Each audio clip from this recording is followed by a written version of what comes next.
aabbahay baa 100 halaad lahaa dameer baan leeyahay baa ka ron anaa dameer laa ka ron 100kii aabbaha uu samaystay laakiin adigu maxaad samaystay annagu maanta xaggeen joognaa maxaan samaynay qur'aanku ilaahay subxaanahu watacaala wuxuu yidhi tilka ummatun qad khalat laha maa kasabat walakum maa kasabtum meeshaas rag baa ku tegey waxay rabeen way galeen waxay sameeyeen way sameeyeen annagu maxaan haynaa suuratu yunis sheekh calina waa joogaayoo culimmadu hortooda laguma sheegee ilaahay wuxuu ku sheegay markuu ilaahay sheegay walaqad ahlakna alquruuna min qablikum lamaa dalamuu quruuntii idinka horreysay markii lala hadlayay reer maka markay dulmi galeen ayaan halaagnay wajaa'atuhum rusuluhum bilbayinaati wamaa kaanuu liyu'minuu wixii loo sheegoo dhan way diideen deedna ilaahay wuxuu yidhi waan halaagnay sidaasoo kale aanu mujrimiinto dhan u halaagnaa aayadda ku xigtaan u jeedaa uma jacalnaakum khalaa'ifa fi lardi linandura kayfa tacmaluun ilaahay wuxuu yidhi kadibna idinkaan idiin dhiibnay arrinkii iyo taladii waxaanan eegaynaa waxaad samaysaan ayaan eegaynaa ilaahay wuxuu eegayaa nicmadii uu ina siiyey nicmatlislaam waxaa ku xigta nimcatulxuriya nicmatulxuriya iyo dowladda ayaa waxaa ilaahay dad siiyo ugu weyn nicmadii ilaahay ina siiyey xageengeynay horta ilaahay wuu inagu eegayey deedna wuxuu fiirinaya bal waxaan samayno haddaan jidkii mujrimiinta marrana sidii mujrimiinta laynoo halaagay waad ogtihiin hadda maanta inaan yaxyaxno oon guryaheenna iska fadhino oo aan ka gabanno aabbayaasheen iyo awowyadeen oon ka xishoonno ayay ahayd mararka qaarkood intaan soo istaagno inaynu heesihii iyo awowyahan kusoo ceshan laakiin dadka soomaaliyeed runta in laysu sheego waaye sidaan inama anfacayso taas dadka soomaaliyeed aan leeyahay waxay ahayd xafladahan way fiican yihiin laakiin aan ku darno qaybta xisaabtanka iyo inaan annagu isweydiino xaggeen wixii laynoo dhiibay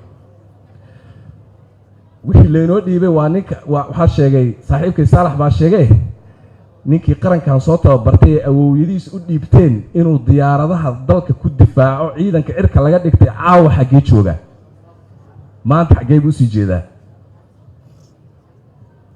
waa runtiis dowladdii soomaaliya shacabkeeday laysay laakiin asagii muxuu sameeyey hadda asna shacabkiisu laayay dadkiisu laayay waxaan qabaa aniga waxaa khaldan wax weyn ayaa khaldan aan xisaabtanno intaas waan leeyahay fariinta kalean dirayo qolo kale aan u dirayaa oo riyoota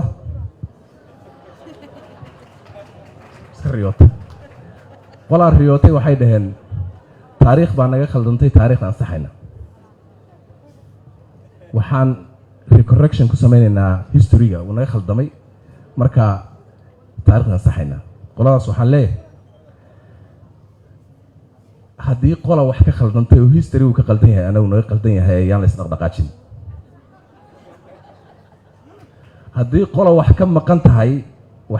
tahay oo u baahan tahay inay wax ka qaldamay saxdo annagu wax naga qaldan yahay oo wax naga maqan yahay aan hoos u dhigno halla caqligu ha soo noqdo annagaa wax naga maqan yihiin idinka wax idinkaga maqna marka waxay la tahay qoladaas waxaan leeyahay dadka soomaaliyeed ha ku qasbina inay hadlaan dadka soomaaliyeed yaan lagu qasbin inay dib xisaabtamaan dadka soomaaliyeed yaan lagu qasbin inay taariikhdii ka qaldantay ay saxaan marka qoladaasna intaasaan leeyahay may hay fahmaan ama yaysani fahmi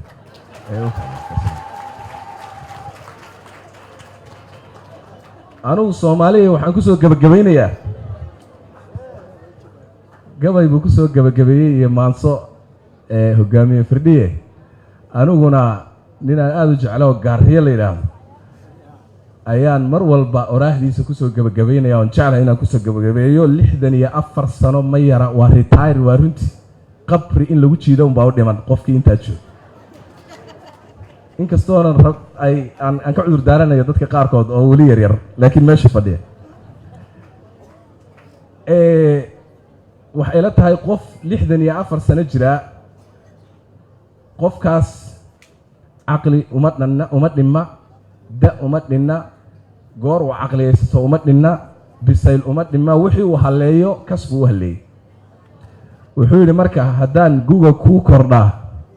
قبو مويه كترين قراب إيوايا أرق إلا وحمدنا أنت تجيت مركا حرجيني إنا جيدها دامي دون وما سنتي السلام عليكم مدن مدح نفسدو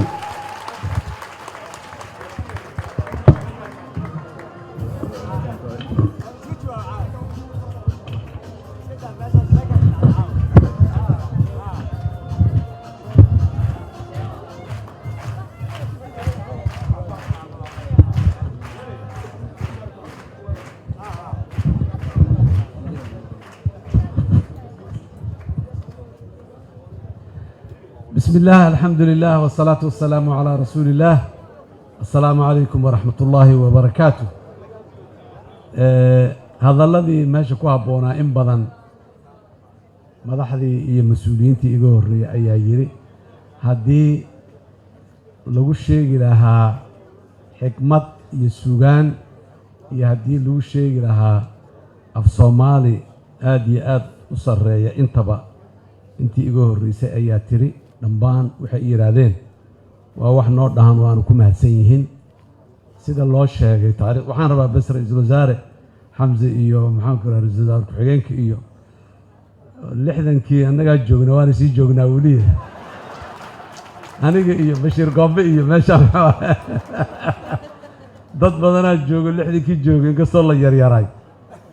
laakiin de calanka berigii la saaray ka horaan dhalanay inaan xusuusan waa laga yaabaa marka waa alxamdulilah ilaahay nasiiyo cumrigaas iyo inta joogtaba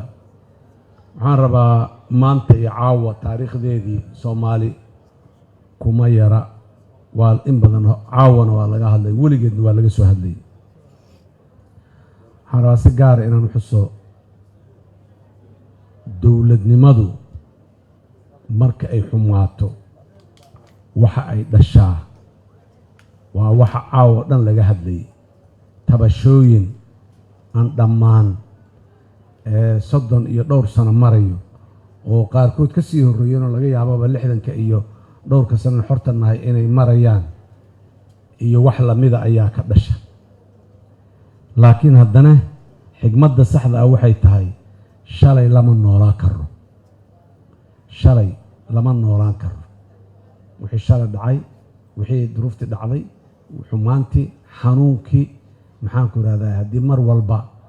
aan ku taagnaano lama noolaan karo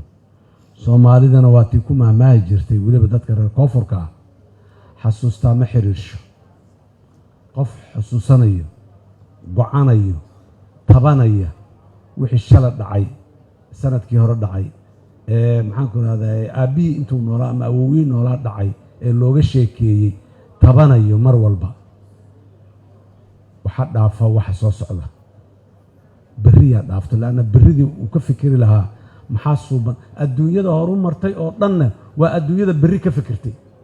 بري محاد عيو بري محان وهبون بري محان اسكيل علينا بري محان كورا ده محان نوش قينيو الدنيا ده كفكرتي واي مد هرم مرتي هرم صعدتي لكن الدنيا ده شالكو مشغول سن شالك كاسات دعي كاسنو دعي حقنا ولا جبودي محان كورا هل كان والوقوفي ولد تاجني meeshaasi joogaysaa shaladaasi la noolaanaysaa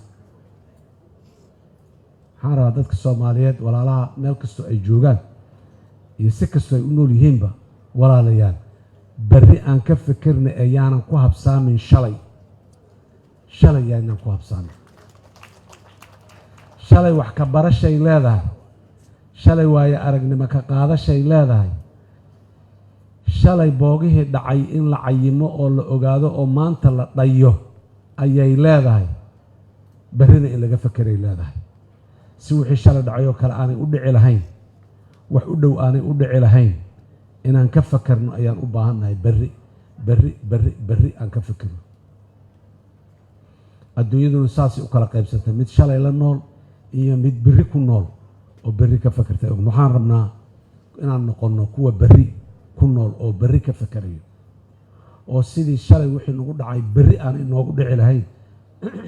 maanta inta ka fikiro oo tala ka yeesha meel ku gaari lahaa inaan noqonnaan rabnaa baryahan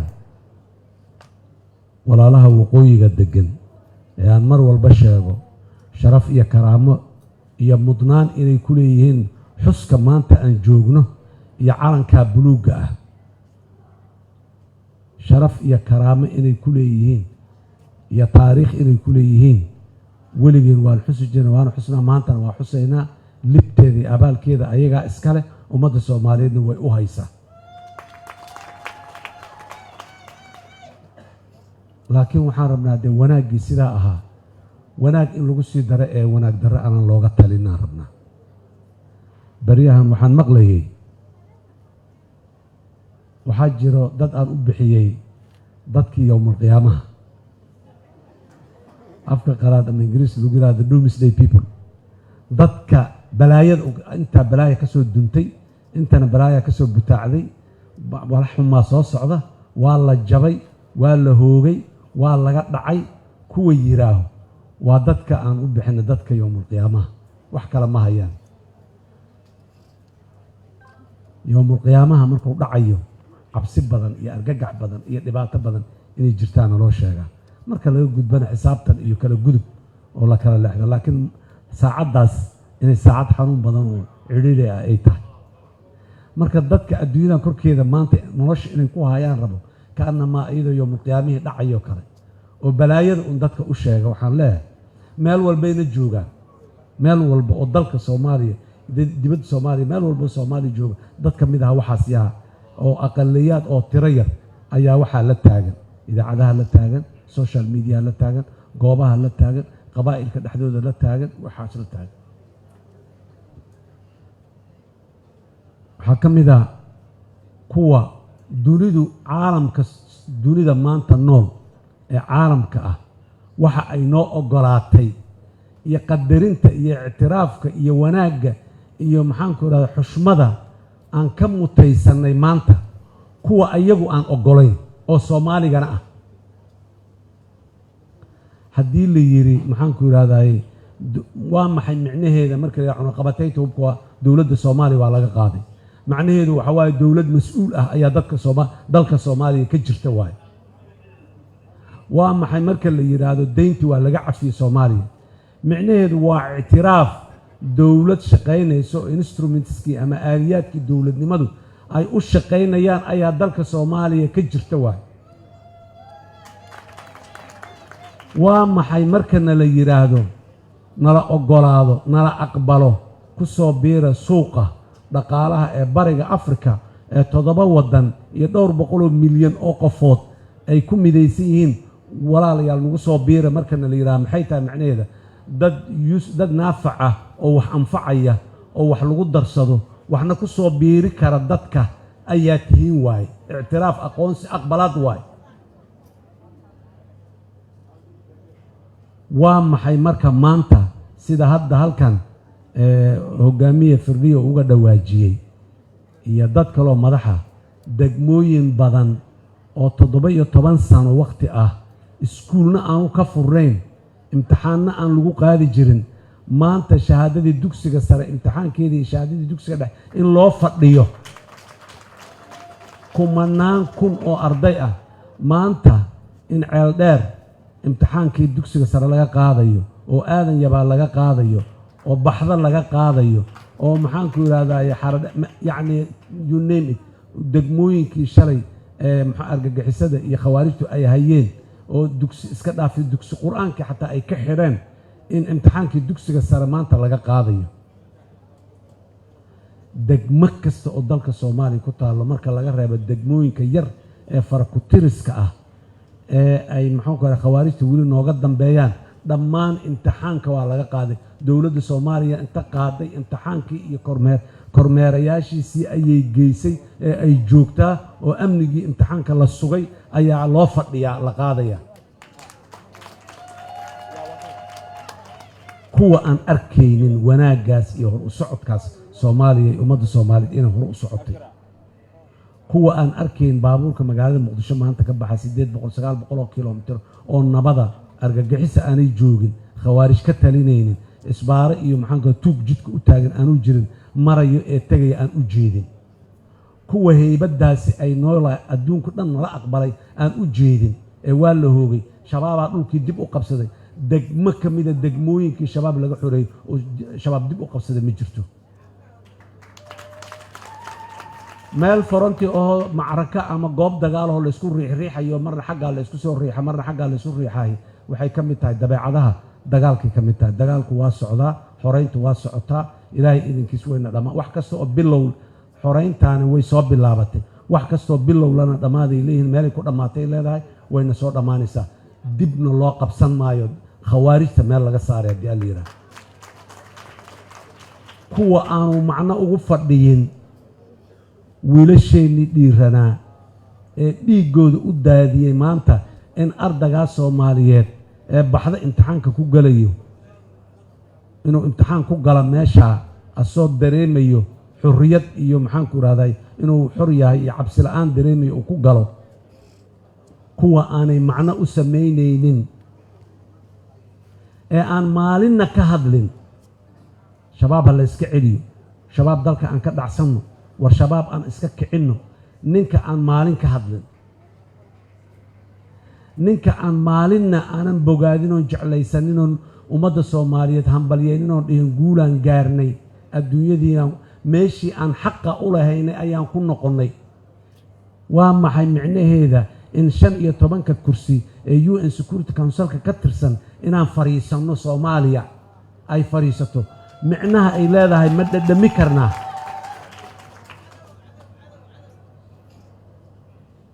in lagu aamino oo 170 iyo maxaan ku raaa intaasoo cod oo golaha guud ee jamciyadda qurumaha ka dhexeysa ay noo codaysay Soomaaliya meeshaas way mudan tahay wayna ku habboon tahay wayna ka bixi kartaa inayna tiraahdo ee wiil yare meel taagan ee maxaan ku raaa irsaaqadu meel xun ka gashay waa u duceynaynaa ilaahay irsaaqada meel fiican ha u geliyo iyo mid siyaasaddu sida hadda la sheegay ay ka qalloocatay oo xumaan sheega iyo muxuu ahaa qalad sheega iyo hoog sheega inuu liban siyaasadeed ku gaaraya arka oo rababana welina inuu dalka u taliyo dadka u taliyana rabo weliba berri waxaan leenahay ilaahay tubta toosan iyo talada toosan allah waafajiyaan leenahay waa u duceynaynaa waxaan rabaa dadka soomaaliyeed inaan u sheego soomaaliya way socotay safar dheeraan galnay hayaanan ku jirnaa dheer meel fog aan u soconno yaa nala daahinin meeshaan u soconno waan gaaraynaaye yaa nala daahinin oon dib naloo celinin oon nala hakinin oon caqabada jidka naloo dhigdhigin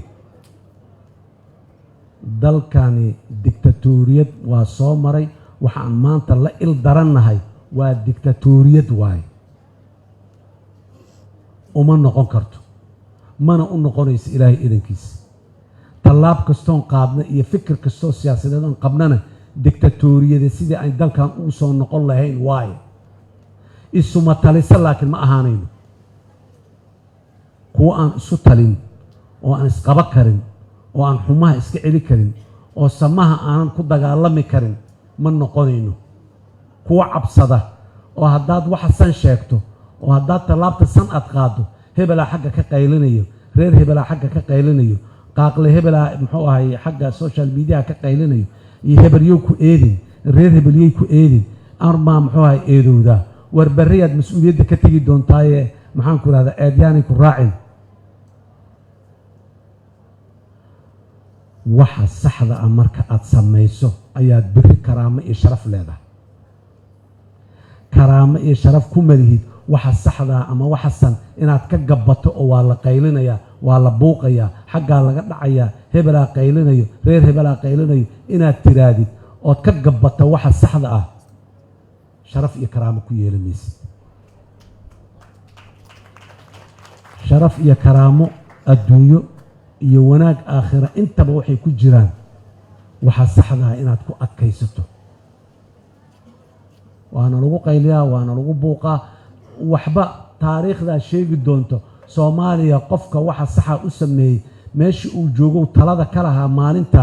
ka soo baxay taladeedii oo yeelay iyo kii ka gabaday ee fulay ahaa ee cararay ee madaxa hoos u maxaa gabaday taariikhda kala xusi doonto maalinteeda waxa Soomaaliya u saxaan shalayna qabnay maantana waa qabnaa berrina waa qabaynaa inta aan noolnahay bini aadanaan nahay waa khaldami karnaa wax waa naga khaldami karaan laakiin annagoo niyadsan oo wanaag raadinaynay wax naga khaldamayaan ee khaladaan ku talagalnayna kuma khaldamayno qalad aan u jeedno oo aan ka baqnay inaan joojinana kuma khaldamayno ayadana haddii alla yidhaah dadka soomaaliyeed khaasatan mas-uuliyadda inta hayso waxaan rabaa inay ku dhiiraan isbeddel kasta xanuunuu leeyahay isbeddel kasta xanuunuu leeyahay waxa wanaagsan ee aadan aqoonin waxaa ka wanaagsan xumaha aad taqaano waa mahmaah fiican maaha laakiin waxa wanaagana gaari maysid wax xumaa war qof walboo soomaali ahow waad jeceshahay wanaagana markaad fasiri tagto yacni aad caddayn tagto waad qeexi kartaa waxa wanaaggu uu yahay laakiin yeelid waxaa la yidhi maxay ahayd hebel mee mise reer hebel waa kasaan laakiin ma karaan war wanaagga waa kasnaa inaan karnaa noo dhiman aan karno waa kari karnaay nafteenna aan aamino oo dowladdeenna aan aamino oo dadkeenna iyo dalkeenna aan aamino oo intaasoo dhan waxa ka sarreeya diinteenna iyo caqiidadeenna aan aamino waxba nagama xumaa karaan markaa haddii alla yidhaah fulay xun oo gabbanayo mar walba uun inta iska eegayo oo maxaanku rahdaa dadka la isugu soo horjoojiye leh oo runna ha sheegin beenna ha sheegin waxaad sheegtana hawaayin ku mashquulsan waxaan rabaa inaan markaa intaa uga soo gabagabo dadka reer waqooyiga soomaaliya ku nool gobollada waqooyi ee soomaaliya somalilan waxaan leeyahay war dad soomaaliyeed oo walaalihiina oo soomaalinimo idinkala dhexayso soomaali isla tihiin oo idin nacabi ma jiro dad soomaaliyeed oo inta meel ku tashaday ku shooray dadka waqooyiga degan ama qaybo ka mid a aan layno aan la dirirno aan xumayno aan yerina ma jiro dowladaan lahaynay dowladdaasi dadkao dhanmay dishay dilku dadka waa u kala badnaa karaa burburkii halaagga ay dadka gaadhsiisay waa u kala badnaa karaa inuu idiin badnaayna waa qirsannahay ma diidanin laakiin inaad ka daawowdaanaan rabnaa inaan annaguna wixii aan idinku daawey karno inaan idinku daaweynaan rabnaa oo aan ahayn aan kala tagno aan kala tagno daawo kuma dhalanayso walaalayaal idinkana idinkoo tabar yaraa meel laydinku muxuu ahay cunayaa annagana annagoo tabar yaraa meel kale nolagu cunayaa haddaan yarnahay markaan isku tagnaan yarnahay markaan isu tagno oo cududeenna iyo tiradeenna iyo waxaan leenahay isu geysano yaan yarnahay weli aan sii kala tagno xikmad ku jirtaahi ma jirto waxaan rabaa kuwa yoomulqiyaamaha aan ka sheegaya halkan waqooyina waa joogaan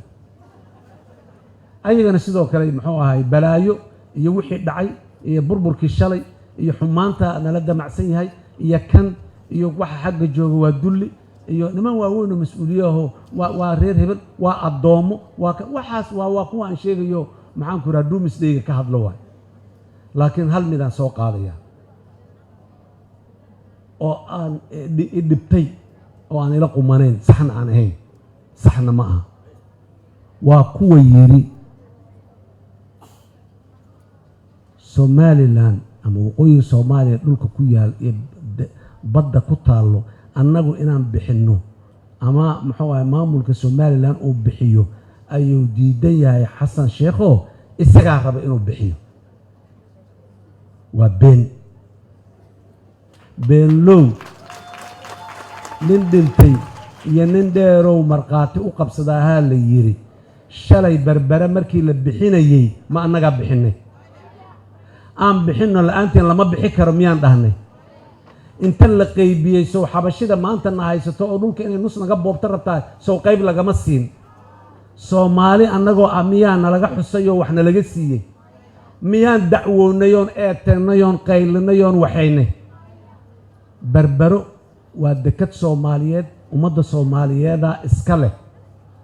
nin kasta oo ajnabi ah 50% qolaa qaadatay soomaali aan ahayn 19% kalena qolaa qaadatay haddii boqolkiiba inta badan xataa reer waqooyigu ay qaadan lahaayeen waa ammaantami lahayn maanta markaasaan muxuu ahay weliba intaan xafladaynaan waxay lahayd in boqolkiiba 50 iyo boqolkiiba 19 boqolkiiba 69 in ajnabi qaato oo boqolkiiba 30 Soomaali ay qaadato yaan ku aamusnay لأن أجنبي قاس الدكتة بربرة أنت ررته لجورة دلكي سبري جيسن مايو أنت يدون طبعا نقطة بربرة الدكتة سومالية بي أهان يسا ما أنت شلي نواي أي ما أنت نواتاي بري نواي أهان دونتا سيدا ازدرادت وحانو أرقني باسمها يهورو مركا يا بلارنتا يا حوغيسيغا الدكتة يا أود يا حوغيسنيسو walax Soomaali u soo kordhayaan u arkaynay maslaxada yartaa ee profit-ka iyo faa'iidada la kala qaadanayo ee ajnabigu ay badsadeen waxba u maanan arkayn laakiin wixii asalka ah inay noo harayaan ay noo yaalaan Soomaali haddaan nahay yaan u arkayn intaas waxa dheer dawladda Itoobiya dekedaan rabnaa idhaa iska ilow sheekada asal dhigaan rabnaa iyo maxaan ku iraahday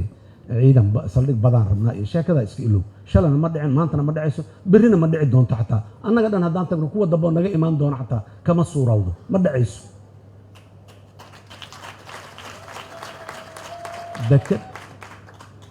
dekadda berbera dekad caalami ah waaye dekad weyn waaye kabaasitigeeda la weyneeyey waaye Soomaali iyo daris iyo qaaradda Afrika oo dhan ayay ku wax gaarsiin kartaa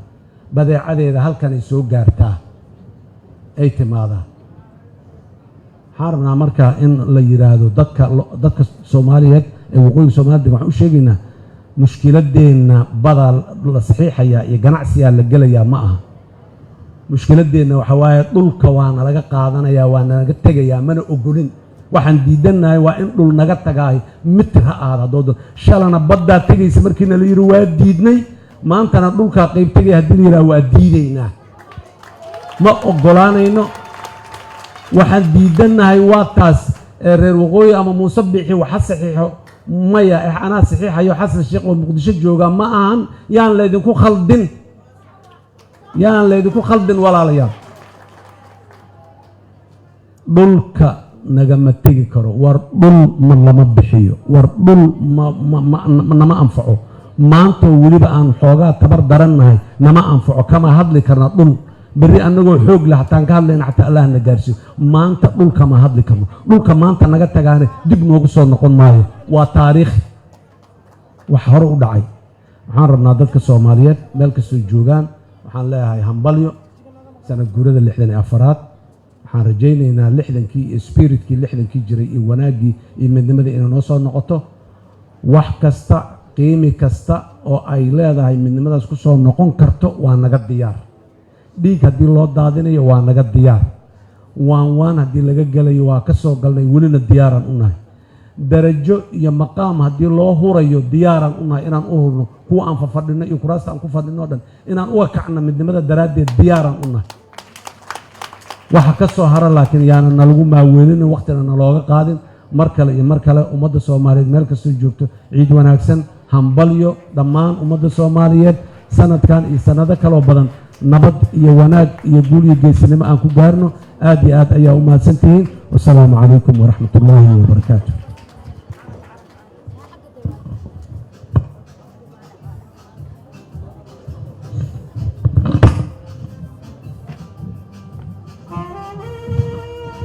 madaxweynaha jamhuuriyadda federaalk Soomaaliya wuxuu aadi doonaa salaansaarka fadlan qof walba meeshiisa fadhiso waxa madaxweynaha raaci doona oo kaliya afarta taliya ciidan iyo gudoomiyaha gobolka Banaadir inta kale meesheena aanu fadhino iyo gudoomiyaha guddiga qaban qaabada inta kale fadlan aynu halkeena fadhino idinkoo mahadsan calansaarkii ayuu madaxweynaha salaan ka qaadan doonaa cutub ka tirsan ciidanka xoogga dalka Soomaaliyeed oo saari doona calanka buluuga ee Soomaaliya munaasabada aan caawa u joognay wuxuu ahaa 64 sano guurada ka soo wareegatay markii xurnimada ay qaadatay gobolada waqooyi ee dalka Soomaaliya isla markaana calanka buluuga laga taagay geyga Soomaaliya toddobaadkan wuxuu noqon doonaa toddobaadka xurriyadda Soomaaliya. madaxweynaha ayaa hadda cutub ka tirsan ciidanka xoogga dalka Soomaaliya ka qaadan doona salaan sharaf kuwaasoo markaasi taagi doona calanka buluugga ee Soomaaliya.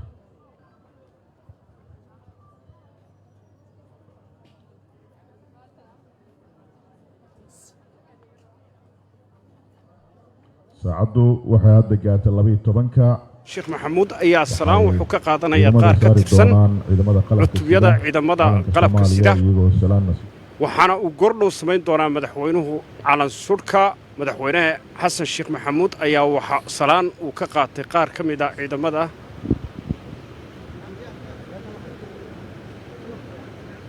madaxweynaha Soomaaliya ayaa waxa uu sameynayaa calansaarka sanad kasta marka ay tahay 26 Juun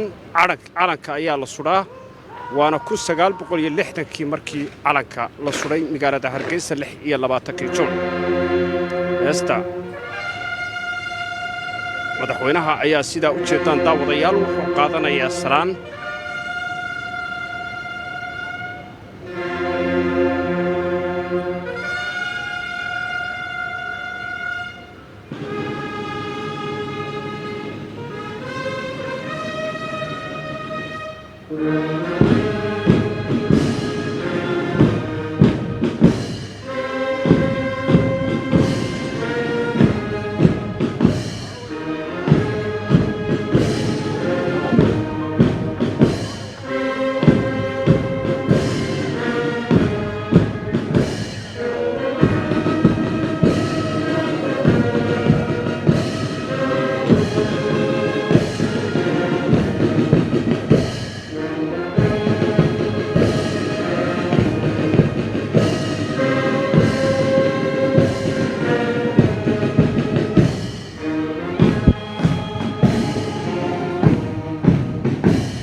madaxweynaha ayaa aad sidaa u jeedaan daawadayaal wali waxa nagala socotaan xarunta dhexe telefishinka qaranka iyo sidoo kale radio muqdisho. madaxweynaha ayaa loo qaaday astaanta